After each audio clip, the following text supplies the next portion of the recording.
ರಾಜ್ಯದಲ್ಲಿ ಭಾರಿ ಸದ್ದು ಮಾಡ್ತಾ ಇದೆ ಹನಿ ಟ್ರ್ಯಾಪ್ ಸುದ್ದಿ. ನ್ಯೂಸ್ 18 ಬ್ರೇಕ್ ಮಾಡಿದ್ದಂತಹ ಎಕ್ಸ್ಕ್ಲೂಸಿವ್ ಆದಂತಹ ಸುದ್ದಿ ರಾಜ್ಯ ರಾಜಕಾರಣದಲ್ಲಿ ತಲ್ಲಣ ಸೃಷ್ಟಿಗೆ ಕಾರಣ ಆಗಿದೆ. ನಾಳೆಯಿಂದ ರಾಷ್ಟ್ರ ಮಟ್ಟದಲ್ಲೂ ಕೂಡ ಈ ಒಂದು ವಿಚಾರ ಪ್ರತಿಧ್ವನಿಸುವಂತಹ ಸಾಧ್ಯತೆಗಳು ಹೆಚ್ಚಾಗಿದೆ. ನಾಳೆಯಿಂದ ರಾಷ್ಟ್ರ ಮಟ್ಟದಲ್ಲೂ ಕೂಡ ಪ್ರತಿಧ್ವನಿಯಾಗುವ ಸಾಧ್ಯತೆ ಇದೆ. ಸಿಎಂ ಸಿದ್ದರಾಮಯ್ಯನವರನ್ನ ಭೇಟಿಯಾಗಿದ್ದಾರೆ ಎಐಸಿಸಿ ಅಧ್ಯಕ್ಷ ಮಲ್ಲಿಕಾರ್ಜುನ ಖರ್ಗೆ. ಸಿಎಂ ಆರೋಗ್ಯವನ್ನ ವಿಚಾರಿಸಿ ಈ ಸಂಬಂಧಪಟ್ಟಂಗೆ ಸಮಾಲೋಚನೆ ಕೂಡ ಮಾಡಿದ್ದಾರೆ. ಹನಿ ಟ್ರ್ಯಾಪ್ ವಿಚಾರವಾಗಿ ಅನೇಕ ಮಾಹಿತಿಗಳನ್ನ ಸ್ವತಃ ಖುದ್ದಾಗಿ ಸಿದ್ದರಾಮಯ್ಯನವರ ಕಡೆಯಿಂದಾನೇ ಕೇಳಿರುವಂತದ್ದು ಮಾಹಿತಿಗಳನ್ನ ಖರ್ಗೆ ಅವರು ಪಡೆದುಕೊಂಡಿದ್ದಾರೆ.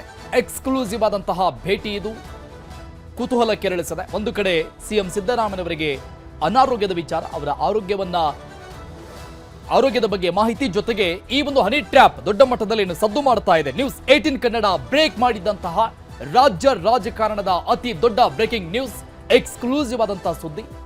ಇದನ್ನ ಸಂಸತ್ನಲ್ಲಿ ಪ್ರಸ್ತಾಪ ಮಾಡೋದಕ್ಕೆ ಬಿಜೆಪಿ ಎಲ್ಲಾ ರೀತಿಯಾಗಿ ಸಿದ್ಧತೆಗಳನ್ನ ಒಂದು ಕಡೆ ಮಾಡಿಕೊಳ್ತಾ ಇದ್ರೆ, ಕಾಂಗ್ರೆಸ್ ಈ ಮುಜುಗರದಿಂದ ಯಾವ ರೀತಿಯಾಗಿ ಪಾರಾಗಬೇಕು ಲೋಕಸಭೆಯಲ್ಲಿ ಸಂಸತ್ನಲ್ಲಿ ಅನ್ನುವಂತಹ ನಿಟ್ಟಿನಲ್ಲಿ ಈ ಸಂಬಂಧಪಟ್ಟಂಗೆ ಬೇಸಿಕ್ ಆಗಿ ಏನೆಲ್ಲ ಆಯಿತು ಅನ್ನುವಂಥ ನಿಟ್ಟಿನಲ್ಲಿ ಖರ್ಗೆ ಅವರು ಎಐಸಿಸಿ ಅಧ್ಯಕ್ಷರು ಅಂದ್ರೆ ಡಿಫೆಂಡ್ ಮಾಡ್ಕೊಳ್ಬೇಕಲ್ವಾ ಸದನದಲ್ಲಿ, ಸಂಸತ್ನಲ್ಲಿ. ಹಾಗಾಗಿ ಖುದ್ದಾಗಿ ಸಿದ್ದರಾಮಯ್ಯನವರನ್ನ ಭೇಟಿಯಾಗಿ ಈ ಸಂಬಂಧಪಟ್ಟಂಗೆ ಅನೇಕ ಮಾಹಿತಿಗಳನ್ನ ಮಲ್ಲಿಕಾರ್ಜುನ ಖರ್ಗೆ ಅವರು ತೆಗೆದುಕೊಂಡಿದ್ದಾರೆ.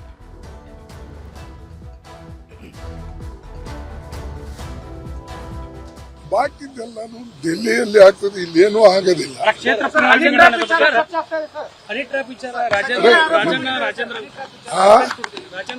ಅವೆಲ್ಲ ಇಲ್ಲೇ ಕೇಳಿ ನನ್ ಬಲ್ಲಿರ್ತದೆ,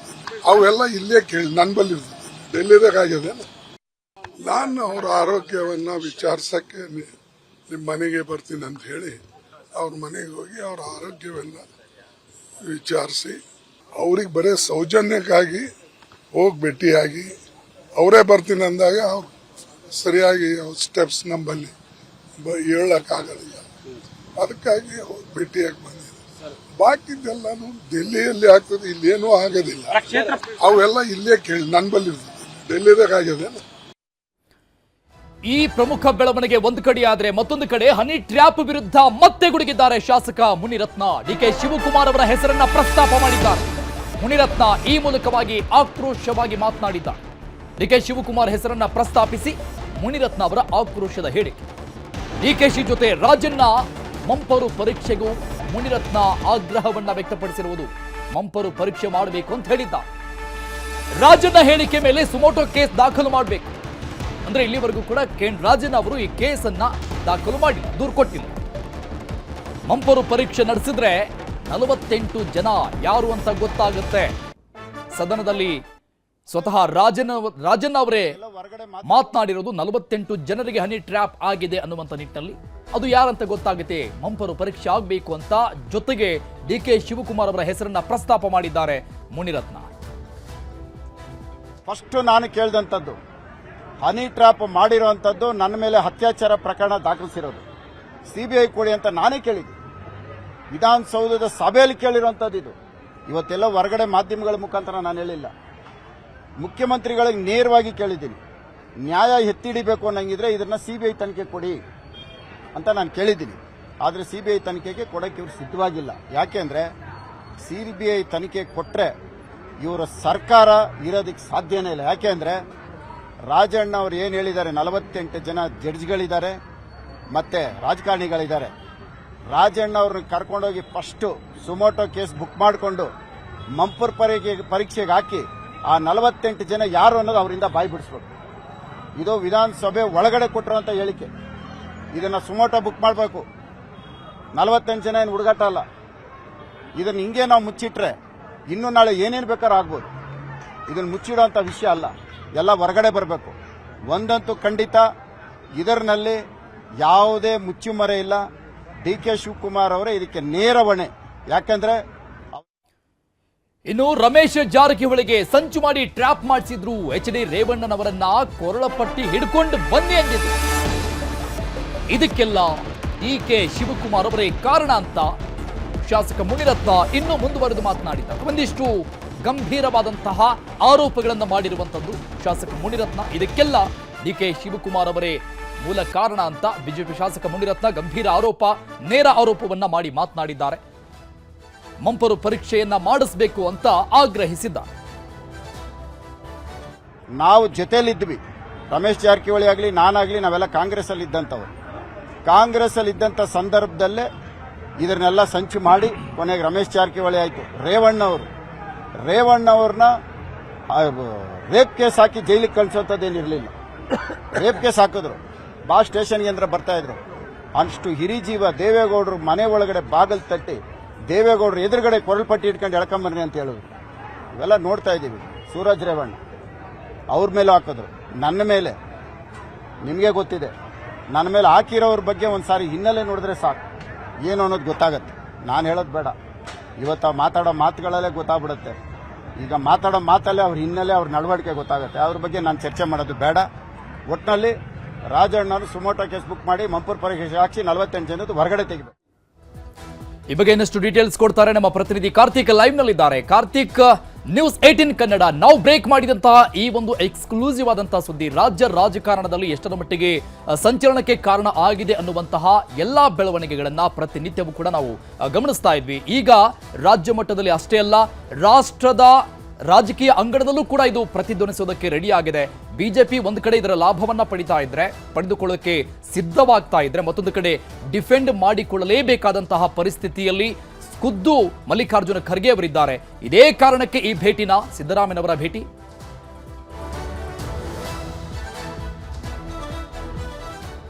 ಖಂಡಿತವಾಗಿಯೂ ಕೂಡ ಹನಿ ಟ್ರ್ಯಾಪ್ ಪ್ರಕರಣ ಈಗಾಗಲೇ ದೇಶದಾದ್ಯಂತವೂ ಕೂಡ ಸಂಚಲನವನ್ನು ಮೂಡಿಸಿದೆ.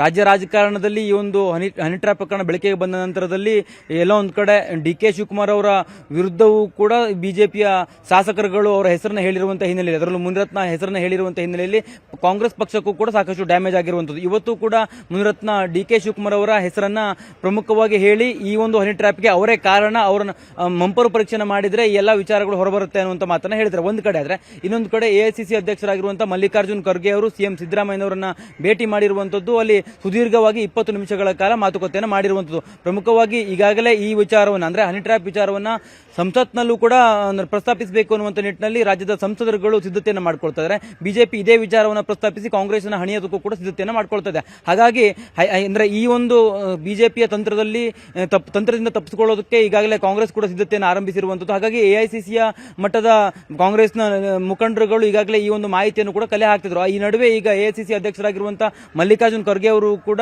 ಸಿಎಂ ಸಿದ್ದರಾಮಯ್ಯನವರನ್ನ ಭೇಟಿ ಮಾಡಿ ಸುದೀರ್ಘವಾಗಿ ಮಾತುಕತೆಯನ್ನು ನಡೆಸಿರುವಂತದ್ದು. ಸಿಎಂ ಸಿದ್ದರಾಮಯ್ಯನವರು ಕೂಡ ಸಾಕಷ್ಟು ವಿಚಾರಗಳಂದ್ರೆ ರಾಜಣ್ಣ ಮತ್ತು ಅವರ ಪುತ್ರ ರಾಜೇಂದ್ರ ರಾಜಣ್ಣ ಅವರು ಏನು ಮಾಹಿತಿಯನ್ನು ಸಿಎಂ ಸಿದ್ದರಾಮಯ್ಯನವರಿಗೆ ಕೊಟ್ಟಿದ್ರು, ಆ ಎಲ್ಲ ಅಂಶಗಳನ್ನು ಕೂಡ ಇವತ್ತು ಎಐಸಿಸಿ ಅಧ್ಯಕ್ಷರಾಗಿರುವಂತಹ ಮಲ್ಲಿಕಾರ್ಜುನ್ ಖರ್ಗೆ ಅವರೊಂದಿಗೆ ಚರ್ಚೆಯನ್ನು ಮಾಡಿದ್ದಾರೆ. ಪ್ರಮುಖವಾಗಿ ಈ ಒಂದು ಹನಿ ಟ್ರ್ಯಾಪ್ ಪ್ರಕರಣ ಸರ್ಕಾರಕ್ಕೆ ಯಾವ ರೀತಿಯಾಗಿ ಮುಜುಗರನ್ನ ತರಿಸ್ತಾ ಇದೆ, ಜೊತೆಗೆ ಸದನದಲ್ಲಿಯೇ ಪ್ರಸ್ತಾಪ ಆಗಿರುವಂತಹ ಕಾರಣಕ್ಕಾಗಿ ಯಾವೆಲ್ಲ ರೀತಿಯ ಸಂದೇಶಗಳು ಪರಿಣಾಮಗಳು ಸರ್ಕಾರದ ಮೇಲೆ ಬೀರಿರುವಂತದ್ದು, ಜೊತೆಗೆ ಜನರ ದೃಷ್ಟಿಕೋನದಲ್ಲಿ ಯಾವೆಲ್ಲ ರೀತಿಯ ಪರಿಣಾಮಗಳು ಚರ್ಚೆಗಳು ಆರಂಭವಾಗಿದೆ, ಈ ಎಲ್ಲ ಅಂಶಗಳ ಕುರಿತಾಗಿಯೂ ಕೂಡ ಇವತ್ತು ಎಐಸಿಸಿ ಅಧ್ಯಕ್ಷರೊಂದಿಗೆ ಸುದೀರ್ಘವಾಗಿ ಚರ್ಚೆಯನ್ನು ಮಾಡಿದ್ದಾರೆ. ಈ ಹಿಂದೆಯೂ ಕೂಡ ವೇಣುಗೋಪಾಲ್ ಅವರು ಕೂಡ ಸಿಎಂ ಸಿದ್ದರಾಮಯ್ಯನವರನ್ನ ಫೋನ್ ಮೂಲಕ ಸಂಪರ್ಕಿಸಿ ಸಾಕಷ್ಟು ಮಾಹಿತಿಯನ್ನು ಕೂಡ ಪಡ್ಕೊಂಡಿದ್ರು. ಒಟ್ಟಿನಲ್ಲಿ ಸೋಮವಾರ ಅಂದ್ರೆ ಸಂಸತ್ ಅಧಿವೇಶನದಲ್ಲೂ ಕೂಡ ಈ ಒಂದು ವಿಚಾರವನ್ನ ಬಿಜೆಪಿ ಪ್ರಸ್ತಾಪಿಸೋದಕ್ಕೆ ಪ್ರಯತ್ನಗಳನ್ನ ಮಾಡ್ತದೆ. ಹಾಗಾಗಿ ಆ ಒಂದು ಸಂದರ್ಭದಲ್ಲಿ ಕಾಂಗ್ರೆಸ್ಗೆ ಉಂಟಾಗಬಹುದಾದಂತಹ ಮುಜುಗರವನ್ನು ತಪ್ಪಿಸಿಕೊಳ್ಳೋದಕ್ಕೆ ಈಗಾಗಲೇ ಮಾಹಿತಿಯನ್ನು ಕಲೆ ಹಾಕಿ ಅದಕ್ಕೆ ಪ್ರತಿಯಾಗಿ ಏನೆಲ್ಲ ತಂತ್ರಗಳನ್ನು ಹಿಡಿಬೇಕು ಅನ್ನೋ ನಿಟ್ಟಿನಲ್ಲೂ ಕೂಡ ಕಾಂಗ್ರೆಸ್ ಹೈಕಮಾಂಡ್ ಸಿದ್ಧತೆಯನ್ನು ಮಾಡ್ಕೊಂಡಿರುವಂತದ್ದು. ಇದು ಒಂದ್ ಕಡೆ ಆದರೆ ಇನ್ನೊಂದು ಕಡೆ ರಾಜ್ಯ ರಾಜಕಾರಣದಲ್ಲಿ ಈ ಒಂದು ಹನಿ ಟ್ರ್ಯಾಪ್ ಪ್ರಕರಣ ಸಾಕಷ್ಟು ಮುಜುಗರವನ್ನು ಕಾಂಗ್ರೆಸ್ ಸರ್ಕಾರಕ್ಕೆ ತರಿಸಿದೆ ಅಂತ ಹೇಳ್ಬೋದು. ಯಾಕಂತಂದ್ರೆ ಸ್ವಪಕ್ಷದವರ ಮೇಲೆ ಈಗಾಗಲೇ ಅಂದ್ರೆ ಈ ಸ್ವಪಕ್ಷದ ಸಚಿವರಿಂದಲೇ ಇನ್ನೊಂದು ಪ್ರಭಾವಿ ಸಚಿವರು ಷಡ್ಯಂತ್ರವನ್ನು ಮಾಡಿದ್ರು ಅನ್ನುವಂತ ನಿಟ್ಟಿನಲ್ಲಿ ಈಗ ಚರ್ಚೆಗಳು ಆರಂಭ ಆಗಿರುವಂತಹ ಹಿನ್ನೆಲೆಯಲ್ಲಿ ಎಲ್ಲೋ ಒಂದ್ ಕಡೆ ಎಸ್ಟಿ ಸಮುದಾಯದ ನಾಯಕ ಆಗಿರುವಂತಹ ರಾಜಣ್ಣ ಅವರನ್ನ ಹಣಿಯೋದಕ್ಕೆ, ರಾಜಕೀಯವಾಗಿ ಅವರನ್ನು ಮುಗಿಸೋದಕ್ಕಾಗಿ ಈ ಪ್ರಯತ್ನಗಳು ನಡೆದಿತ್ತ ಅನ್ನುವಂಥ ಚರ್ಚೆಗಳು ಕೂಡ ಆರಂಭವಾಗಿದೆ. ಹಾಗಾಗಿ ಈ ಎಲ್ಲೋ ಒಂದ್ ಕಡೆ ಈ ಒಂದು ವಿಚಾರ ಮುನ್ನೆಲೆಗೆ ಬರ್ತಾ ಇದ್ದಂತೆ ಸರ್ಕಾರಕ್ಕೂ ಕೂಡ ಮುಜುಗರ ಆಗಿರುವಂಥದ್ದು. ಹಾಗಾಗಿ ಈ ಒಂದು ನಿಟ್ಟಿನಲ್ಲಿ ಸರ್ಕಾರ ಯಾವ ರೀತಿಯಾಗಿ ಸ್ಟ್ಯಾಂಡ್ ಅನ್ನು ತೆಗೆದುಕೊಳ್ಬೇಕು ಅಥವಾ ಸಿಎಂ ಸಿದ್ದರಾಮಯ್ಯನವರು ಯಾವ ರೀತಿಯಾಗಿ ಇದನ್ನ ಎದುರಿಸಬೇಕು ಅನ್ನೋ ನಿಟ್ಟಿನಲ್ಲೂ ಕೂಡ ಇವತ್ತು ಚರ್ಚೆಯನ್ನು ಎಐಸಿಸಿ ಅಧ್ಯಕ್ಷರಾಗಿರುವಂತಹ ಮಲ್ಲಿಕಾರ್ಜುನ್ ಖರ್ಗೆ ಅವರು ಮಾಡಿರುವಂಥದ್ದು. ಜೊತೆಗೆ ಈ ತನಿಖೆಯನ್ನು ಯಾವ ರೀತಿಯಾಗಿ ಕೈಗೊಳ್ಳಬೇಕು, ಯಾಕಂದ್ರೆ ಈಗಾಗಲೇ ರಾಜಣ್ಣ ಅವರು ಕೂಡ ಆಗ್ರಹ ಮಾಡ್ತಿರುವಂಥದ್ದು ನ್ಯಾಯಾಂಗ ತನಿಖೆಯನ್ನು ಮಾಡಬೇಕು ಅನ್ನುವಂಥದ್ದು. ಈಗಾಗಲೇ ಈಗಾಗಲೇ ಸಿಎಂ ಸಿದ್ದರಾಮಯ್ಯನವರು ಕೂಡ ಈ ಬಗ್ಗೆ ಯೋಚನೆಯನ್ನು ಮಾಡಿರುವಂತಹ ಹಾಲಿ ನ್ಯಾಯಾಧೀಶರ ಸಮ್ಮುಖದಲ್ಲಿಯೇ ಈ ಒಂದು ಅಂದ್ರೆ ತನಿಖೆಯನ್ನು ನಡೆಸುವ ಮೂಲಕವಾಗಿ ಸರ್ಕಾರ ಈ ಒಂದು ಹನಿ ಟ್ರ್ಯಾಪ್ ಪ್ರಕರಣದ ವಿಚಾರವಾಗಿ ಎಲ್ಲೂ ಕೂಡ ಅಪರಾಧಿಗಳನ್ನ ಸೇಫ್ ಮಾಡುವಂತ ಕೆಲಸವನ್ನು ಸರ್ಕಾರ ಮಾಡಲಿಲ್ಲ ಅನ್ನುವಂತ ಒಂದು ಸಂದೇಶ ಹೋಗ್ಲಿ ಅನ್ನುವಂಥ ನಿಟ್ಟಿನಲ್ಲೂ ಕೂಡ ಪ್ರಯತ್ನಗಳು ಮಾಡ್ತಾ ಇದ್ದಾರೆ ಅಂತಲೂ ಕೂಡ ಹೇಳಲಾಗ್ತಾ ಇದೆ. ಅರುಣ್, ಓಕೆ ಕಾರ್ತಿಕ್, ನಿನ್ನೆ ಈ ವಿಚಾರಕ್ಕೆ ಸಂಬಂಧಪಟ್ಟಂಗೆ ಸತೀಶ್ ಜಾರಕಿಹೊಳಿ ಮಾತನಾಡಿದ್ರು. ಯಾರು ಗರ್ಜಿಸ್ತಾ ಇದ್ದಾರೆ ಅವರನ್ನ ಹಣಿಯೋದಕ್ಕೆ ಈ ರೀತಿಯಾಗಿ ಮಾಡಲಾಗ್ತಾ ಇದೆ ಅಂತ ವಾಗ್ದಾಳಿ ನಡೆಸಿದ್ರು, ಮಾತನಾಡಿದ್ರು. ಅಂದ್ರೆ ಒಂದು ರೀತಿಯಾಗಿ ಗಂಭೀರವಾದಂತ ಆರೋಪ ಸತೀಶ್ ಜಾರಕಿಹೊಳಿ ಅವರಿಂದ. ಇವತ್ತು ನೋಡ್ತಾ ಇದ್ವಿ ಮುನಿರತ್ನ ಅವರ ಆಂಗಲ್, ಅವರ ಹೇಳಿಕೆಯನ್ನು ಕೂಡ ನಾವು ನೋಡಿದ್ವಿ, ಯಾವ ರೀತಿಯಾಗಿ ಮಾತನಾಡಿದ್ರು ಅನ್ನೋದನ್ನ. ನೇರವಾಗಿ ಡಿ ಕೆ ಶಿವಕುಮಾರ್ ಅವರೇ ಇದಕ್ಕೆಲ್ಲ ಕಾರಣ, ಅಂದ್ರೆ ಅವರ ಮೇಲೆ ಕೇಸ್ ದಾಖಲಾಗಿರುವಂತಹ ಹನಿ ಟ್ರ್ಯಾಪ್ ಕೇಸನ್ನು ಅವರು ಪ್ರಸ್ತಾಪ ಮಾಡ್ತಾರೆ, ರಾಜನ್ ಅವರ ಕೇಸನ್ನು ಇಲ್ಲಿ ಪ್ರಸ್ತಾಪ ಮಾಡ್ತಾರೆ. ಇದೆಲ್ಲದಕ್ಕೂ ಕೂಡ ಡಿ ಕೆ ಶಿವಕುಮಾರ್ ಅವರು ಕಾರಣ, ಅವರೇ ಉತ್ತರ ಕೊಡಬೇಕು ಅಂತ. ಸೊ ಇಲ್ಲಿಂದ ಈ ಒಂದು ಪ್ರಕರಣ ಬೇರೆ ಆಂಗಲ್ಗಳನ್ನು ಪಡೆದುಕೊಳ್ಳುತ್ತಾ ಅಂತ.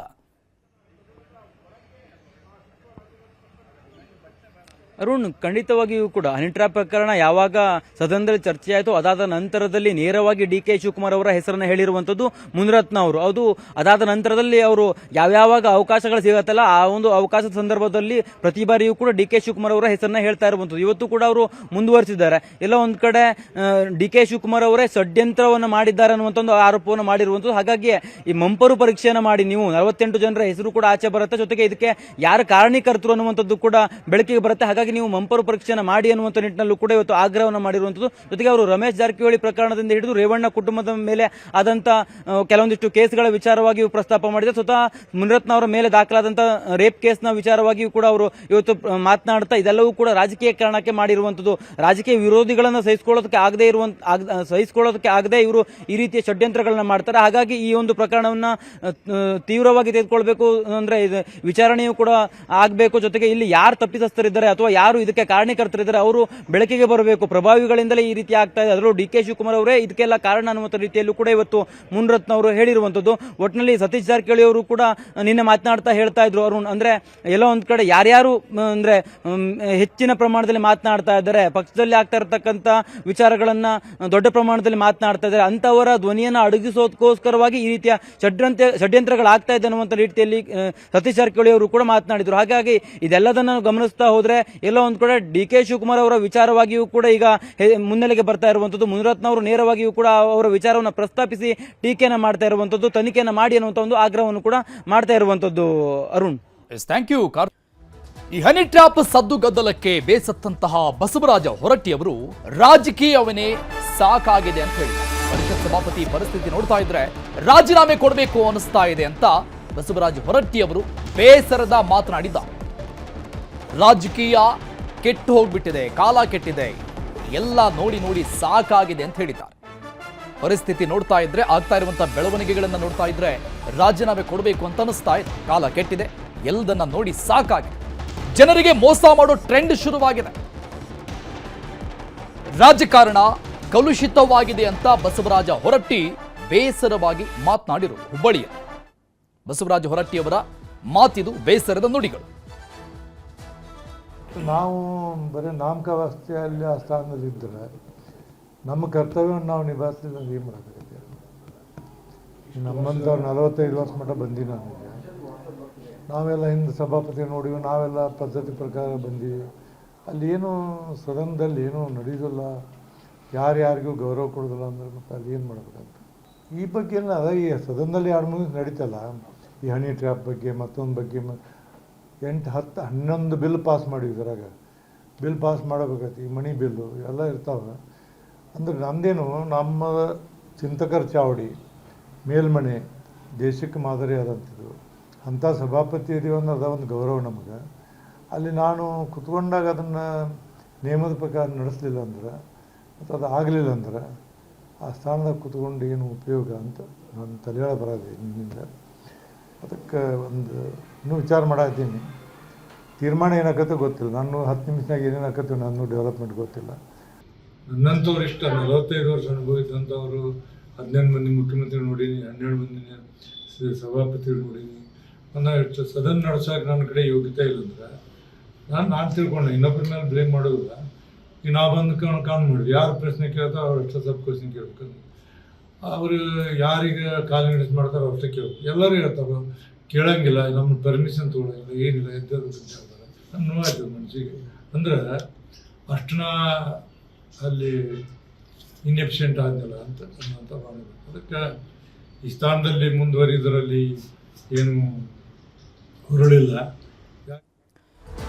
ಇನ್ನು ಬೆಳಗಾವಿಯಲ್ಲಿ ಸಚಿವೆ ಲಕ್ಷ್ಮೀ ಹೆಬ್ಬಾಳ್ಕರ್ ಹನಿ ಟ್ರ್ಯಾಪ್ ಬಗ್ಗೆ ಮಾತನಾಡಿದ್ದಾರೆ. ಸದನದಲ್ಲಿ ಹಿರಿಯ ಸಚಿವರು ತಮಗಾದಂತಹ ಅನುಭವವನ್ನು ಹಂಚಿಕೊಂಡಿದ್ದಾರೆ. ಈಗಾಗಲೇ ಈ ಕುರಿತು ಸಿಎಂ, ಡಿಸಿಎಂ, ಗೃಹ ಸಚಿವರು ಪ್ರತಿಕ್ರಿಯೆ ಕೊಟ್ಟಿದ್ದಾರೆ. ಸತೀಶ್ ಜಾರಕಿಹೊಳಿಗೆ ಹೇಳಿಕೆಗೆ ಅವರೇ ಸ್ಪಷ್ಟನೆ ಕೊಡಬೇಕು ಅಂತ ಮಾತನಾಡಿದ್ದಾರೆ. ಸದನದಲ್ಲಿ ಗೌರವಾನ್ವಿತ ಸಚಿವರು, ಬಹಳ ಹಿರಿಯ ಸಚಿವರು ತಮಗೆ ಆದಂಥ ಅನುಭವವನ್ನು ಇದು ಹೋಮ್ ಮಿನಿಸ್ಟ್ರು ಈಗಾಗಲೇ ಈ ಪ್ರಶ್ನೆ ಬಗ್ಗೆ ರಿಯಾಕ್ಟ್ ಮಾಡಿದ್ದಾರೆ. ಮಾನ್ಯ ಮುಖ್ಯಮಂತ್ರಿಗಳು ಕೂಡ ಈ ಬಗ್ಗೆ ರಿಯಾಕ್ಟ್ ಮಾಡಿದ್ದಾರೆ. ಸೊ ಇದು ಪ್ಯೂರ್ಲಿ ಮಾನ್ಯ ಸಚಿವರಾದಂಥ ರಾಜನ್ ಅವರಿಗೆ ಸಂಬಂಧಪಟ್ಟಂಥದ್ದು. ಆದರೆ ಇದು ಬಹಳ ದುರದೃಷ್ಟಕರ. ಈ ರೀತಿ ಎಲ್ಲೂ ಆಗಬಾರ್ದು, ಯಾರಿಗೂ ಆಗಬಾರ್ದು.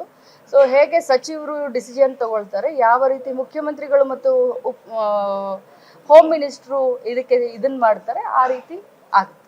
ಅದು ಬಹುಶಃ ಅವರನ್ನೇ ಕೇಳಿದ್ರೆ ಆ ಪ್ರಶ್ನೆಗೆ ಉತ್ತರ ಸಿಕ್ಕುತ್ತೆ. ಯಾಕಂದರೆ ಸತೀಶ್ ಜಾರಕಿಹೊಳಿ ಅವರ ಪ್ರಶ್ನೆಗೆ ಉತ್ತರ ನಾನು ಕೊಡೋದು ಸಮಂಜಸ. ಇನ್ನು ಹನಿ ಟ್ರ್ಯಾಪ್ ಬಗ್ಗೆ ಸದನದಲ್ಲಿ ಚರ್ಚೆ ಆಗಿದೆ. ಸಿಎಂ ಕುರ್ಚಿ ಫೈಟ್ನ ಸುತ್ತುವರಿದ ಭಾಗ ಇದು. ಕಲಬುರಗಿಯಲ್ಲಿ BY ವಿಜೇಂದ್ರ ಆರೋಪ ಮಾಡಿರೋದು. ಹನಿ ಟ್ರ್ಯಾಪ್ ಎಪಿಸೋಡ್ ನಡೀತಾ ಇದೆ, ದೂರು ಕೊಡ್ಲಿ, ತನಿಖೆ ಆಗಲಿ, ನೋಡೋಣ. ಕಲಬುರಗಿಯಲ್ಲಿ BY ವಿಜೇಂದ್ರ ಈ ರೀತಿಯಾಗಿ ಮಾತನಾಡಿದ್ದಾರೆ. ಹೆಚ್ಚು ಚರ್ಚೆ ಮಾಡೋದಕ್ಕೆ ಹೋಗೋದಿಲ್ಲ. ಸದನದಲ್ಲಿ ಈಗಾಗಲೇ ಚರ್ಚೆ ಆಗಿದೆ. ಈ ಎಂಟೈರ್ ಎಪಿಸೋಡ್ ಇದ್ರ ಬಗ್ಗೆ ಏನು ಚರ್ಚೆ ಆಗ್ತದೆ. ಆಡಳಿತ ಪಕ್ಷದಲ್ಲಿ ಮುಖ್ಯಮಂತ್ರಿ ಕುರ್ಚಿ ಗಾದಿಗೇನು ಪೈಪೋಟಿ ನಡೀತಾ ಇದೆ ಕಾಂಗ್ರೆಸ್ ಪಕ್ಷದಲ್ಲಿ, ಅದರ ಸುತ್ತುವರೆದಿರ್ತಕ್ಕಂಥ ಈ ಪ್ರಕರಣ ಇದು. ಅವ್ರು ಕಂಪ್ಲೇಂಟ್ ಕೊಡಲಿ, ಕಂಪ್ಲೇಂಟ್ ಮೇಲೆ ತನಿಖೆ ಆಗಲಿ, ಅದ್ರ ಬಗ್ಗೆ ಏನೇನಾಗ್ತದೆ ನೋಡೋಣ. ಹನಿ ಟ್ರ್ಯಾಪ್ ಹಿಂದಿನ ತಂತ್ರ ಕುತಂತ್ರ ಹೊರಬರಬೇಕಿದೆ. CBIಗೆ ಕೊಟ್ಟರೆ ಮಾತ್ರ ಸೂಕ್ತ ತನಿಖೆ ಆಗುತ್ತೆ ಅಂತ ಹುಬ್ಬಳ್ಳಿಯಲ್ಲಿ ಸಂಸದ ಜಗದೀಶ್ ಶೆಟ್ಟರ್ ಕೂಡ ಮಾತನಾಡಿದ್ದಾರೆ. ನಿರ್ದೇಶಕರು, ನಿರ್ಮಾಪಕರು ಬಹಿರಂಗವಾಗಬೇಕು, ನೂರಾರು ಜನರ CD ಇವೆ ಅಂತ ಹೇಳ್ತಾ ಇದ್ದಾರೆ. ಈ ಬಗ್ಗೆ ಸಮಗ್ರ ತನಿಖೆ ನಡೆಸಬೇಕು ಅಂತ ಜಗದೀಶ್ ಶೆಟ್ಟರ್ ಕೂಡ ಒತ್ತಾಯಿಸಿದ್ದಾರೆ. ಅಲ್ಲ, ಇದು ಭಾಳ ಒಂದು ಗಂಭೀರವಾದಂಥ ಒಂದು ಪ್ರಕರಣ. ಇವತ್ತು ಈ ಹನಿ ಟ್ರಾಫಿಕ್ ಈಲ್ಡ್ ಆಗಿವೆ ಅಂತ ಹೇಳ್ತಾರಲ್ಲ, ಈಗ ಒಬ್ಬ ಮಂತ್ರಿನೇ ವಿಧಾನಮಂಡಲದಲ್ಲಿ ಅಡ್ಮಿಟ್ ಮಾಡ್ಕೊತಾರೆ, ಹೌದು ಹನಿ ಟ್ರ್ಯಾಪ್ ಆಗಿದೆ ಅಂತೇಳಿ. ಸುಮಾರು 48 ಜನರು ಇನ್ನೂ ಅವರು CDಗಳು ಇದಾವೆ ಅಂತ ಹೇಳ್ತಾರೆ. ನಿನ್ನೆ ಸತೀಶ್ ಜಾರಕಿಹೊಳಿ ಬೆಳಗಾವಿಯಲ್ಲಿ ಮಾತಾಡುವಾಗ ನೂರಾರು ಜನರ CDಗಳು ಇದಾವೆ ಅಂತ ಹೇಳ್ತಾರೆ. ರಾಜಕೀಯ ವ್ಯಕ್ತಿಗಳ ತೇಜೋವಧೆ ಮಾಡಲಿಕ್ಕೆ ಈ ರೀತಿಯಾದಂಥ ಒಂದು ತಂತ್ರ, ಷಡ್ಯಂತ್ರ ಇದೆಯೋ ಇದು ಬೆಳಕಿಗೆ ಬರಬೇಕಾಗಿದೆ. ಅದಕ್ಕಾಗಿ ಇದನ್ನು ನಿಜವಾಗಿ ತಕ್ಷಣವೇ ಸಿದ್ದರಾಮಯ್ಯನವರು ತಕ್ಷಣವೇ ಒಂದು ಸೀರಿಯಸ್ ಆದಂಥ ಇನ್ವೆಸ್ಟಿಗೇಷನ್, ಎಲ್ಲ ಮಗ್ಗಲುಗಳಲ್ಲಿ ಇನ್ವೆಸ್ಟಿಗೇಷನ್ ಆಗಬೇಕಾಗ್ತದೆ. ಅದಕ್ಕಾಗಿ ಇದು CBI ಮುಖಾಂತರ ಮಾಡಿದರೆ ಭಾಳ ಒಳಿತು ಅನ್ನುವಂಥದ್ದು ಹೇಳ್ತೀನಿ. ಮತ್ತು ಕೇವಲ ಹನಿ ಟ್ರ್ಯಾಪು ತಂಡ ಅವ್ರದಷ್ಟೇ ಪಾತ್ರ ಇರೋದಿಲ್ಲ, ಇದರ ಹಿನ್ನೆಲೆಯಲ್ಲಿ ಈ ಬೇರೆ ಬೇರೆ ಪಾತ್ರಧಾರಿಗಳು ಇರ್ತಾರೆ, ಅವರ ಹೆಸರುಗಳು ಹೊರಗೆ ಬರಬೇಕಾಗಿದೆ. ಅಪಘಾತದಲ್ಲಿ 17 ಹಲ್ಲುಗಳನ್ನು ಕಳ್ಕೊಂಡಂತಹ ಯುವಕ ಆತ್ಮಹತ್ಯೆ ಮಾಡಿಕೊಂಡಿದ್ದ. ಮನೆಯಲ್ಲಿ ನೇಣು ಬಿಗಿದುಕೊಂಡು ಆತ್ಮಹತ್ಯೆಗೆ ಶರಣಾಗಿದ್ದ. ಅಪಘಾತದಲ್ಲಿ 17 ಹಲ್ಲುಗಳನ್ನು ಯುವಕ ಕಳ್ಕೊಂಡಿದ್ದ. ಮನನೊಂದು ಆತ್ಮಹತ್ಯೆ ಮಾಡಿಕೊಂಡಿದ್ದ. ಮನೆಯಲ್ಲಿ ನೇಣು ಬಿಗಿದುಕೊಂಡು ಆತ್ಮಹತ್ಯೆ ಮಾಡಿಕೊಂಡಿದ್ದ. ಚಿಕ್ಕಮಗಳೂರಿನ ಭುವನಕೋಟೆ ಗ್ರಾಮದಲ್ಲಿ ನಡೆದಂತಹ ದುರಂತ ಇದು. 4 ವರ್ಷದ ಹಿಂದೆ ವಿಘ್ನೇಶ್ ಅನ್ನುವಂಥ ವ್ಯಕ್ತಿಗೆ, ಆ ಯುವಕನಿಗೆ ಅಪಘಾತ ಆಗಿತ್ತು, ಆಕ್ಸಿಡೆಂಟ್ ಆಗಿತ್ತು. ಈ ಅಪಘಾತದಲ್ಲಿ 17 ಹಲ್ಲುಗಳು ಮುರಿದು ಹೋಗಿತ್ತು, ಕಳ್ಕೊಂಡಿದ್ದ. ಆಸ್ಪತ್ರೆಗೆ ಸುತ್ತಿ ಸುತ್ತಿ ಬೇಸರಗೊಂಡಿದ್ದಾನೆ ಈ ಯುವಕ. ಹಾಗಾಗಿ ಆ ಬೇಸರದಿಂದ ಮನನೊಂದು ಆತ್ಮಹತ್ಯೆಗೆ ಶರಣಾಗಿದ್ದಾನೆ. ಫೋಟೋದಲ್ಲಿ ನೋಡ್ತಾ ಇದ್ದೀವಿ, ಇದೇ ಯುವಕ ಆತ್ಮಹತ್ಯೆಗೆ ಶರಣಾಗಿರುವಂಥದ್ದು. ಆಕ್ಸಿಡೆಂಟ್ ಆಗಿತ್ತು. ಆಕ್ಸಿಡೆಂಟ್ನಲ್ಲಿ 17 ಹಲ್ಲುಗಳು ಮುರಿದು ಹೋಗಿತ್ತು. ತೀವ್ರತರವಾದಂತಹ ಪೆಟ್ಟು ಆ ಬಾಯಿಯ ಭಾಗಕ್ಕೆ ಬಿದ್ದಂತಹ ಸಂದರ್ಭದಲ್ಲಿ 17 ಹಲ್ಲುಗಳು ಮುರಿದು ಹೋಗಿತ್ತು. ಇದರಿಂದ ನಿರಂತರವಾಗಿ ಆಸ್ಪತ್ರೆಗೆ ಅಲಿತಾ ಇದ್ದಂತಹ ಯುವಕ ಇದರಿಂದ ಮನನೊಂದು ಫೈನಲಿ ಆತ್ಮಹತ್ಯೆ ಮಾಡಿಕೊಳ್ಳುವಂತಹ ನಿರ್ಧಾರ ಮಾಡಿದ. ದುರದೃಷ್ಟ, 4 ವರ್ಷದ ಹಿಂದೆ ಆದಂತಹ ಅಪಘಾತ ಇವತ್ತು ಆ ಯುವಕನ ಜೀವವನ್ನೇ ಬಲಿ ತೆಗೆದು ಆಸ್ಪತ್ರೆಗೆ ಸುತ್ತಾಡಿ ಬೇಸರಗೊಂಡು ಸೂಸೈಡ್ ಮಾಡಿಕೊಂಡಿದ್ದ.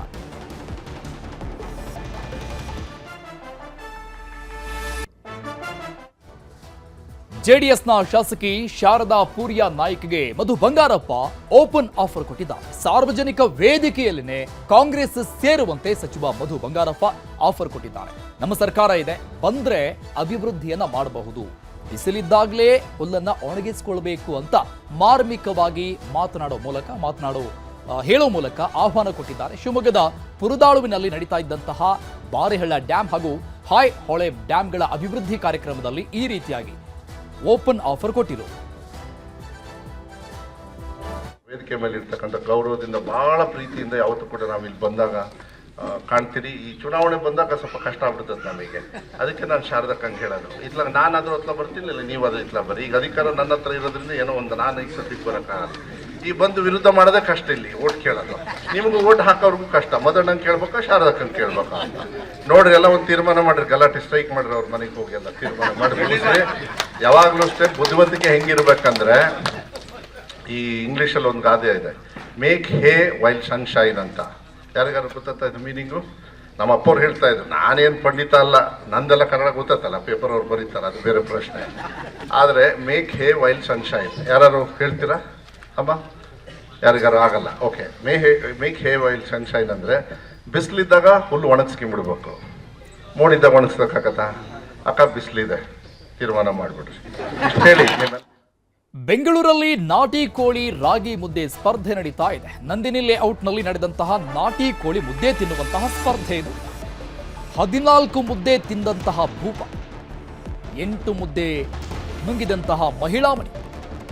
ಒಂದು ಕಡೆ ಪುರುಷರ ವಿಭಾಗದಲ್ಲಿ 14 ಮುದ್ದೆ ತಿಂದಂಥ ವ್ಯಕ್ತಿ ಗೆಲುವನ್ನ ಸಾಧಿಸಿರೋದು. ಸ್ಪರ್ಧೆ ನಡೀತಾ ಇತ್ತು, ನಾಟಿ ಕೋಳಿ ಸಾರು ಮುದ್ದೆ ತಿನ್ನುವಂತಹ ಸ್ಪರ್ಧೆ. ಪುರುಷರ ವಿಭಾಗದಲ್ಲಿ 14 ಮುದ್ದೆ ತಿಂದು ಶಂಭುಲಿಂಗೇಗೌಡ ಗೆಲುವನ್ನು ಸಾಧಿಸಿರೋದು. ಮಹಿಳಾ ವಿಭಾಗದಲ್ಲಿ 8 ಮುದ್ದೆ ತಿಂದಂತಹ ಪ್ರತಿಭಾ ಗೆಲುವನ್ನು ಸಾಧಿಸಿದ್ದಾರೆ.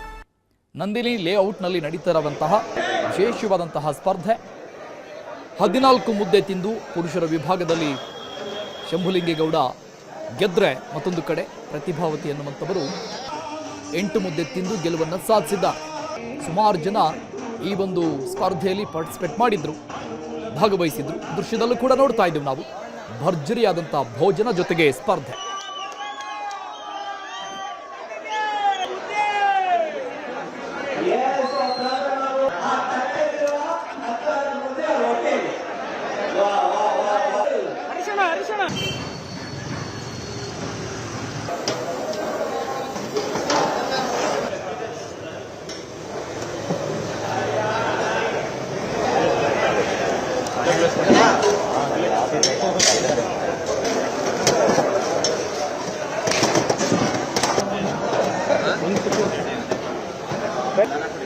ಯುಗಾದಿಗೆ ಒಂದು ವಾರ ಮುಂಚೆ ಗ್ರಾಮೀಣ ಸೊಬಗಿನ ಒಂದು ನಾಟಿ ಕೋಳಿ ಸಾರು ಮುದ್ದೆ ತಿಂತಕ್ಕಂಥ ಒಂದು ಸ್ಪರ್ಧೆಯನ್ನು ಏರ್ಪಾಡು ಮಾಡ್ತಾರೆ. ನಾವು ಈ ಸ್ಪರ್ಧೆಗಳನ್ನು ನೋಡ್ತಾ ಇದ್ದು ಮಂಡ್ಯದಲ್ಲಿ, ಚನ್ನಪಟ್ಟಣ, ರಾಮನಗರ, ಬೇರೆ ಬೇರೆ ಇದನ್ನ ಗ್ರಾಮೀಣ ಪ್ರದೇಶದಲ್ಲಿ ನೋಡ್ತಾ ಇದ್ದು. ಇಲ್ಲಿ ನಮ್ಮ ಜನಕ್ಕೆ ಮಾಡಬೇಕು ಅಂತಕ್ಕಂಥದ್ದನ್ನ ತೀರ್ಮಾನ ಮಾಡಿ ಕಳೆದ 3 ವರ್ಷದಿಂದ ಇದು ಅರ್ಧ ಗಂಟೆ ಟೈಮ್ ಅಷ್ಟೇನೆ. ಅರ್ಧ ಗಂಟೆನಲ್ಲಿ ಎಷ್ಟು ಊಟ ಮಾಡ್ತಾರೆ, ಯಾಕೆ ಜಾಸ್ತಿ ಮಾಡ್ತಾರೆ, ಅದೊಂದು ಬಹುಮಾನವನ್ನು ಕೊಡ್ತಕ್ಕಂಥದ್ದು. ಒಟ್ಟು ಲೇಡೀಸ್ಗೂ 3 ಜನ, ಜೆಂಟ್ಸ್ಗೂ 3 ಜನ ಕೊಡ್ತಕ್ಕಂಥದ್ದನ್ನ ಮಾಡಿರ್ತಕ್ಕಂಥದ್ದು. ಇದೊಂದು ಒಳ್ಳೆ ಸ್ಪರ್ಧೆ ಅಂತ ಆದ್ರೂ ಇಲ್ಲ ಅನ್ಕೊಂಡಿರ್ಲಿಲ್ಲ. ಇವರೆಲ್ಲ ಬೆಂಬಲದಿಂದ ತಿಂದಿದ್ದೀನಿ ನಾನು. ನಾನೊಂದು 3 ತಿಂತೀನಿ ಅನ್ಕೊಂಡಿದ್ದೆ, ಇಷ್ಟೊಂದು ತಿಂತೀನಿ ಅಂತ ನಮ್ಗೆ ಗೊತ್ತಿರ್ಲಿಲ್ಲ. ಚೆನ್ನಾಗಿತ್ತು. ನಮ್ಮ ಮಗ ಬೇರೆ ಗೊತ್ತಿಲ್ಲ ನನಗೆ, 7, 6 ಅವೆಲ್ಲ ತಿಂದ್ರು. ನಾನು ಇವರೆಲ್ಲ ಸಹಕಾರ ಕೊಟ್ಟಿದ್ದೆ 7 ಮುದ್ದೆ ತಿಂದು ಸುಸ್ತಾಗಿದ್ದೆ. ಇನ್ನೊಂದು ತಿನ್ನು ಅಂದ್ರು ತಿಂದು. ಹೌದು, ಹೆಣ್ಮಕ್ಳು ನಾವು ಯಾವತ್ತಿದ್ರು ಸ್ಟ್ರಾಂಗೇ ಅಲ್ವಾ, ಅದಕ್ಕೆ ಸ್ಟ್ರಾಂಗೇ ನಾವು. ಕಾಂಪಿಟೇಷನ್ ತುಂಬಾ ಚೆನ್ನಾಗಿತ್ತು. ನಾನಿದು 2ನೇ ಬಾರಿ 3ನೇ ಪ್ರೈಸ್ ತಗೊಂಡಿರೋದು. ಸರ್ಜಾಪುರದಲ್ಲಿ 1 ಬಾರಿ ಮಾಡಿದ್ರು, ಅಲ್ಲಿ 3ನೇ ಪ್ರೈಸ್ ತಗೊಂಡಿದ್ದೆ. ಅಲ್ಲೂ 3 ಕೋಳಿಗಳು ಕೊಟ್ಟಿದ್ರು. ಈಗ 2ನೇ ಬಾರಿ ನಾನು 3ನೇ ಪ್ರೈಸ್ ತಗೊಳ್ತಾ ಇದ್ದೀನಿ. ಏನ್ ಟಫ್ ಏನು ಇರಲಿಲ್ಲ. ನಾವು ಮಾಮೂಲಿ ತಿಂತಾ ಇರ್ತೀವಿ ಮುದ್ದೆ. ನಮ್ಮೂರ ಹೆಸರೇ ಇಟ್ಟಂಗೂರು ಅಂತ, ನಾವು ಇಟ್ಟು ತಿನ್ನೋದ್ರಲ್ಲಿ ಫೇಮಸ್ಸು. ಆದ್ರಿಂದ ನಾರ್ಮಲ್ ಅಲ್ಲಿ ನಾನು ಡೈಲಿ ಒಂದು 4 ಮುದ್ದೆ ತಿಂತೀನಿ. ಒಂದ್ ಬಾರಿಗೆ 2 ಮುದ್ದೆ ತಿಂತೀನಿ. ಮಾಮೂಲಿ ದಪ್ಪದಾಗಿರುತ್ತೆ, ಹಳ್ಳಿದಲ್ಲಿ ಮಾಡೋದು. ಕಡಲ ತೀರದ ಭಾರ್ಗವನಿಗೆ ಕಡಲೂರಲ್ಲೇ ಅಪಮಾನ ಮಾಡಲಾಗಿದೆ. ಜ್ಞಾನಪೀಠ ಪ್ರಶಸ್ತಿ ಪುರಸ್ಕೃತ ಶಿವರಾಮ ಕಾರಂತರಿಗೆ ಅಗೌರವ ತೋರಲಾಗಿದೆ. ಜ್ಞಾನಪೀಠ ಪ್ರಶಸ್ತಿ ಪುರಸ್ಕೃತ ಶಿವರಾಮ ಕಾರಂತರಿಗೆ ಅಗೌರವ, ಅಪಮಾನ. ಕಾರಂತರ ಹೆಸರನ್ನ ಪಿಲಿಕುಳ ಅಭಿವೃದ್ಧಿ ಪ್ರಾಧಿಕಾರದಲ್ಲಿ ಕೈ ಬಿಡಲಾಗಿದೆ. ಪಿಲಿಕುಳ ನಿಸರ್ಗಧಾಮದಲ್ಲಿದ್ದಂತಹ ಕಾರಂತರ ಹೆಸರು ಮಂಗಮಾಯ ಆಗಿದೆ. ಯಾರ ಎಡವಟ್ಟಿದು ಹಾಗಾದ್ರೆ? ಡಾಕ್ಟರ್ ಶಿವರಾಮ ಕಾರಂತರ ಹೆಸರನ್ನ ತೆಗೆದುಹಾಕಿ ಅಗೌರವ ತೋರಲಾಗಿದೆ. ಪಿಲಿಕುಳ ನಿಸರ್ಗಧಾಮ ಜೈವಿನ ಉದ್ಯಾನವನದಲ್ಲಿ ಆ ಒಂದು ಬೋರ್ಡ್ ಅನ್ನು ಹಾಕಲಾಗಿತ್ತು. 2018ರಲ್ಲಿ ಡಿಸಿ ಅವರ ನೇತೃತ್ವದಲ್ಲಿ ಪಿಲಿಕುಳ ಅಭಿವೃದ್ಧಿ ಪ್ರಾಧಿಕಾರ ರಚನೆ ಆಗುತ್ತೆ. ಸಾಹಿತ್ಯಾಸಕ್ತರ ಒತ್ತಾಯದ ಮೇರೆಗೆ ಆಗ ಕೂಡ ಕಾರಂತರ ಹೆಸರನ್ನ ಅಲ್ಲಿ ಸೇರ್ಪಡೆ ಮಾಡಲಾಗಿತ್ತು, ಅಂದ್ರೆ ಹೆಸರನ್ನ ಬರೆಸಲಾಗಿತ್ತು. ಅದು ಕೂಡ ಒತ್ತಾಯದ ಮೇರೆಗೆ. ಅಧಿಕಾರಿಗಳ ಎಡವಟ್ಟಿನಿಂದ ಈಗ ಶಿವರಾಮ ಕಾರಂತರ ಹೆಸರಿಗೆ ಮತ್ತೊಮ್ಮೆ ಅಗೌರವ ತೋರಲಾಗಿದೆ. ಬೇಕಂತಲೇ ಮಾಡಿದ್ದಂಥದ್ದ ಅಥವಾ ಯಾರದ್ದಾದರೂ ನಿರ್ಲಕ್ಷಣ, ಇದಕ್ಕೇನು ಕ್ರಮ ಅನ್ನುವಂಥ ಚರ್ಚೆ ಆಗ್ತಾ ಇದೆ. ಕಡಲ ತೀರದ ಭಾರ್ಗವ ಕೋಟ ಶಿವರಾಮ ಕಾರಂತರು ಕನ್ನಡ ಸಾಹಿತ್ಯ ಲೋಕದ ಅನರ್ಘ್ಯ ರತ್ನ. ಕನ್ನಡ ಸಾಹಿತ್ಯಕ್ಕೆ ಜ್ಞಾನಪೀಠ ಪ್ರಶಸ್ತಿಯನ್ನು ತಂದುಕೊಟ್ಟಂಥ ಮೇರು ಪ್ರತಿಭೆ. ಆದರೆ ಅಂಥ ಪ್ರತಿಭೆ ಈಗ ಕಡಲೂರಿನಲ್ಲಿ ಅವಮಾನ ಆಗ್ತಾ ಇದೆ. ಪಿಲಿಕುಳದ ಜೈವಿಕ ಉದ್ಯಾನವನದಲ್ಲಿ ಈ ಹಿಂದೆ ಕೋಟ ಶಿವರಾಮ ಕಾರಂತ ಜೈವಿಕ ಉದ್ಯಾನವನ ಅಂತ ಇತ್ತು. ಆದರೆ ಇದೀಗ ಕೋಟ ಶಿವರಾಮ ಕಾರಂತರ ಹೆಸರನ್ನು ಅಳಿಸಿಯಾಗಿದೆ. ಕೆಲವೇ ವರ್ಷಗಳು ಕಳೆದು ಹೋಗಿದೆ. ಆದರೆ ಅಧಿಕಾರಿಗಳಿಗೆ ಶಿವರಾಮ ಕಾರಂತರ ಹೆಸರು ಈಗ ನೆನಪಿಗೆ ಬರ್ತಾ ಇಲ್ಲ. ಜನ ಬಯಸದೇ ಇದ್ದಂಥ ಬದಲಾವಣೆಯನ್ನು ಇಲ್ಲಿ ಅಧಿಕಾರಿಗಳು ಮಾಡಿದ್ದಾರೆ. ನಾನೀಗ ಪಿಲಿಕುಳದ ನಿಸರ್ಗಧಾಮದ ಮುಂಭಾಗದಲ್ಲಿದ್ದೇನೆ. 1996ರಲ್ಲಿ ಪಿಲಿಕುಳ ನಿಸರ್ಗಧಾಮ ಪ್ರಾರಂಭ ಆಯಿತು. ಸುಮಾರು 370 ಎಕರೆ ವಿಸ್ತೀರ್ಣದಲ್ಲಿ ಈ ನಿಸರ್ಗಧಾಮ ಇರುವಂಥದ್ದು. ಆನಂತರವಾಗಿ ಕರಾವಳಿ ಭಾಗದ ಸಾಹಿತಿಗಳಿಂದ ಒಂದು ಬೇಡಿಕೆ ಬಂತು. ಈ ನಿಸರ್ಗಧಾಮಕ್ಕೆ ಜ್ಞಾನಪೀಠ ಪ್ರಶಸ್ತಿ ಪುರಸ್ಕೃತ ಡಾಕ್ಟರ್ ಶಿವರಾಮ ಕಾರಂತರ ಹೆಸರು ಇಡಬೇಕಂತೇಳಿ. ಹಾಗಾಗಿ ಹೈಕೋರ್ಟ್ ಮತ್ತು ಕರ್ನಾಟಕ ಸರ್ಕಾರ ಆ ಸಂದರ್ಭದಲ್ಲಿ ನಿಸರ್ಗಧಾಮಕ್ಕೆ ಡಾಕ್ಟರ್ ಶಿವರಾಮ ಕಾರಂತ ಪಿಲಿಕುಳ ನಿಸರ್ಗಧಾಮ ಅಂತ ಹೆಸರಿಟ್ಟಿತ್ತು. ಆದರೆ ಇದೇ ಹೆಸರು ಇದೇ ಕಡತಗಳಲ್ಲಿ ಕೂಡ ಇದೆ.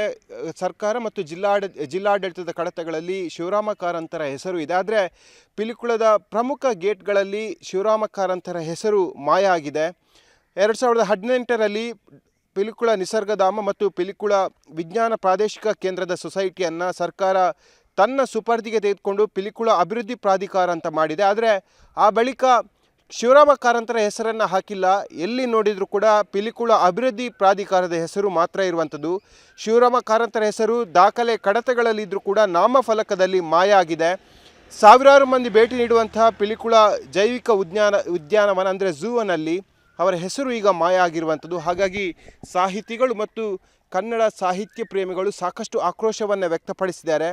ಅವರ ಹೆಸರೇ ಈಗ ಸದ್ಯಕ್ಕೆ ಮಾಯ ಆಗಿರುವಂಥದ್ದು. ಇದು ಶಿವರಾಮ ಕಾರಂತರಿಗೆ ಮಾಡಿದಂತಹ ಅವಮಾನ ಅನ್ನೋದನ್ನು ಇಲ್ಲಿ ಸಾಹಿತ್ಯ ಹೋರಾಟಗಾರರು ಹೇಳ್ತಾ ಇರುವಂಥದ್ದು. ಜಿಲ್ಲಾಡಳಿತ ಮತ್ತು ಇದಕ್ಕೆ ಸಂಬಂಧಪಟ್ಟಂತಹ ಅಧಿಕಾರಿಗಳು ಇನ್ನಾದರೂ ಎಚ್ಚೆತ್ತುಕೊಳ್ತಾರೆ ಎಂಬುದನ್ನು ಕಾದು ನೋಡಬೇಕಾಗಿದೆ. ಕ್ಯಾಮರಾಮ್ಯಾನ್ ನಿಖಿಲ್ ಸುವರ್ಣ ಜೊತೆ ಕಿಶನ್ ಶೆಟ್ಟಿ, ನ್ಯೂಸ್ 18 ಮಂಗಳೂರು. ಈ ಬಗ್ಗೆ ಇನ್ನಷ್ಟು ಡೀಟೇಲ್ಸ್ ಕೊಡ್ತಾರೆ ನಮ್ಮ ಪ್ರತಿನಿಧಿ ಕಿಶನ್ ಶೆಟ್ಟಿ, ದೂರವಾಣಿ ಸಂಪರ್ಕದಲ್ಲಿದ್ದಾರೆ. ಕಿಶನ್ ಶೆಟ್ಟಿ, ಪ್ರಾಧಿಕಾರ ರಚನೆಯ ಸಂದರ್ಭದಲ್ಲೂ ಕೂಡ ಒತ್ತಾಯ ಪೂರ್ವಕವಾಗಿ ಶಿವರಾಮ ಕಾರಂತ್ ಅವರ ಹೆಸರನ್ನ ಅಲ್ಲಿ ಸೇರ್ಪಡೆ ಮಾಡಲಾಗಿತ್ತು ಅನ್ನುವಂಥ ಮಾಹಿತಿ. ಮತ್ತೊಂದು ಕಡೆ ಈಗ ನಿರ್ಲಕ್ಷ್ಯ ಅನ್ನುವಂಥ ರೀತಿಯಲ್ಲಂತೂ ಕಾಣಿಸ್ತಾ ಇಲ್ಲ ಇದೆ. ಯಾಕಂದ್ರೆ ನೀವು ವಾಕ್ಥ್ರೂ ಮಾಡುವಂಥ ಸಂದರ್ಭದಲ್ಲಿ ನಿಮ್ಮ ಬ್ಯಾಕ್ಗ್ರೌಂಡ್ ಅಲ್ಲಿ ಕಾಣಿಸ್ತಾ ಇತ್ತು ಆ ಬೋರ್ಡ್, ದೊಡ್ಡದಾಗಿ ಬರೆಸಿರುವಂಥ ಬೋರ್ಡ್. ಅಂದ್ರೆ ಕಣ್ಣಿಗೆ ಕಾಣದೇ ಇರುವಂಥ ರೀತಿಯಲ್ಲಿ ತಪ್ಪಾದ್ರೆ ಓಕೆ, ಬೇಕಂತಲೇ ಮಾಡಿದ್ದ ಇದು?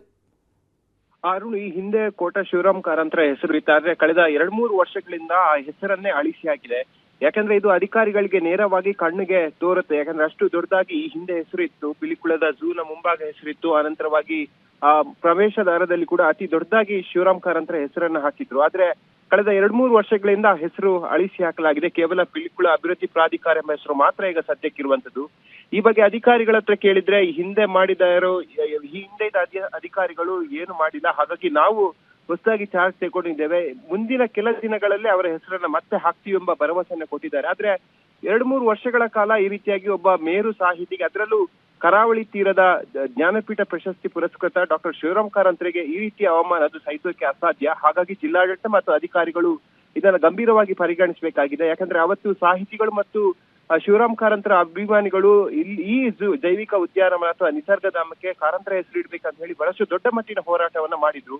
ಆದ್ರೆ ಹೆಸರನ್ನು ಇಟ್ಟಿದ್ದ ಸರ್ಕಾರ ಸದ್ಯಕ್ಕೆ ಅವರಿಗೆ ಅವಮಾನ ಮಾಡ್ಲಾಗ್ತಾ ಇದೆ. ಹಾಗಾಗಿ ಮತ್ತೆ ಅವರ ಹೆಸರು ಪಿಲಿಕುಳ ನಿಸರ್ಗಧಾಮದಲ್ಲಿ ರಾರಾಜಿಸಬೇಕು ಅನ್ನೋದು ಸಾಹಿತ್ಯ ಆಸಕ್ತರ ಅಭಿಪ್ರಾಯ.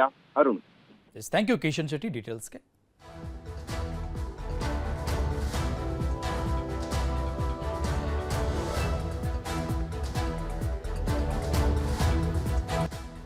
ಅಂತಾರಾಷ್ಟ್ರೀಯ ಮಹಿಳಾ ದಿನದ ಅಂಗವಾಗಿ ಸಾಮೂಹಿಕ ಸೀಮಂತ ಕಾರ್ಯಕ್ರಮ ಆಯೋಜನೆ ಮಾಡಲಾಗಿದೆ.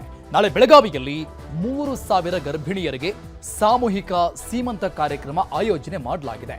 ಈ ಬಗ್ಗೆ ಮಾಹಿತಿ ಕೊಟ್ಟಂತಹ ಸಚಿವೆ ಲಕ್ಷ್ಮಿ ಹೆಬ್ಬಾಳ್ಕರ್, ನಾಳೆ ಬೆಳಗಾವಿಯ ಸಿಪಿಎಡ್ ಮೈದಾನದಲ್ಲಿ ಈ ಕಾರ್ಯಕ್ರಮ ಹಮ್ಮಿಕೊಳ್ಳಲಾಗಿದೆ.